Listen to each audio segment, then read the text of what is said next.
अभिभाषणाचा देशाच्या राज्यघटनेत उल्लेख आहे। ह्या अभिभाषणाला घटनेमध्ये देखील एक विशेष मूल्य आहे आणि अध्यक्ष महोदय, राज्यपालांनी असं घटनेत म्हटलेलं आहे की ही बैठक का बोलावली। अध्यक्ष महोदय, राज्यपालांचं अभिभाषण म्हणजे मंत्रिमंडळाचं भाष्य। म्हणजे 3 इडियट्स मध्ये एक डायलॉग असतो की बोल वो रहे है लेकिन शब्द हमारे है। म्हणजे शब्द मंत्रिमंडळाचे आहेत, मंत्रिमंडळाने हे भाषण तयार करून दिलेलं असतं। आणि मला आश्चर्याचा एक धक्का बसला की या अभिभाषणामध्ये स्वर्गीय अजितदादा यांच्याबद्दल एक चकार शब्द काढलेला नाही। किमान राष्ट्रवादीच्या जे अजितदादांच्यामुळे मंत्री झाले, किमान त्यांनी तरी मंत्रिमंडळात आग्रह धरायला पाहिजे होता की अजितदादांच्यावर 2 वाक्य घाला म्हणून।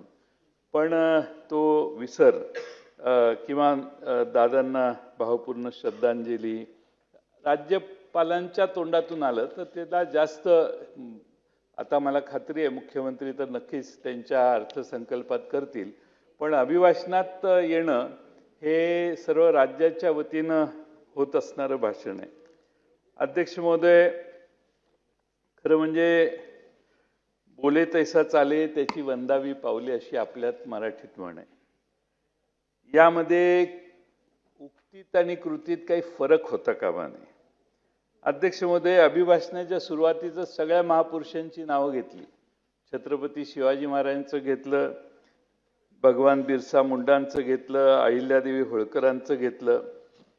पण अध्यक्ष महोदय, या सरकारने भाषणात ही नावं वापरली, पण कृती काय? अध्यक्ष महोदय, पुण्यश्लोक अहिल्यादेवींचा मनकर्णिका घाट तिकडं उत्तर प्रदेशमध्ये बांधलेला आहे।